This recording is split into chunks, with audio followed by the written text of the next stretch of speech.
Fox's Trey Yingst is live in Tel Aviv with all the latest. Trey. Brian, good evening. The Iranians continue to target major Israeli population centers with salvos of ballistic missiles. Just a few minutes ago, Tel Aviv was targeted. Take a look. Right now, there are ballistic missiles being fired at Israel's second largest city of Tel Aviv. Currently, missile defense systems are working to shoot down the incoming fire. We are going to take some cover here as this unfolds. You can see in the distance interceptor rounds coming off, trying to shoot down. The tripod. Pull it off the tripod. And let's move inside. The flash there in the sky, explosions overhead. And again, this is the third barrage.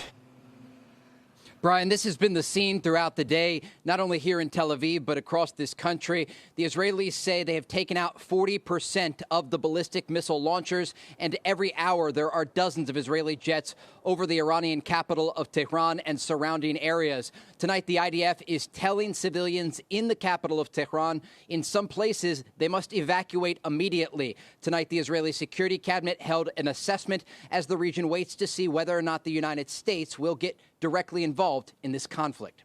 Brian? So, Trey, it's safe to say that Iran needs the night. Does the IDF need the night? The IDF operates throughout the day. I spoke earlier with an Israeli fighter pilot, and he said since the beginning of this war, the Israelis have taken out most of the Iranian air defense on the way to the capital of Tehran. He said they can operate freely when and where they want.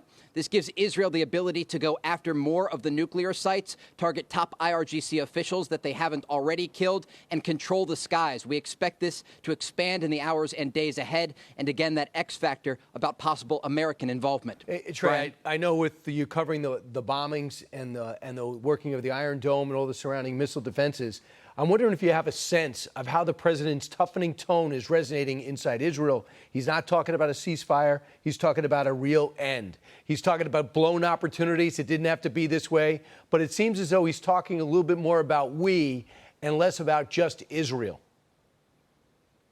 Absolutely. And look, the Israeli people are listening. There was massive support for the Israeli strike against Iran that started on Friday morning, taking out parts of their nuclear program and going after top IRGC officials. But I think back to over the weekend when we were at one of these sites that was targeted with an Iranian ballistic missile as they were digging through the debris, looking for survivors trapped under the rubble. And I spoke with a former IDF spokesman there, and he called on President Trump to get involved in the fight because he said this is not a battle between Israel and Iran. This is a battle between the entire free world and Iran. And it looks like, according to the German chancellor, sources we have at the White House, that the president is really considering taking part in this campaign when it comes to their nuclear program.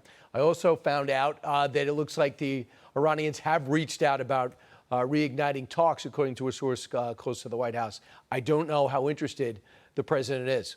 Thanks so much. Hey, Sean Hannity here. Hey, click here to subscribe to Fox News YouTube page and catch our hottest interviews and most compelling analysis. You will not get it anywhere else.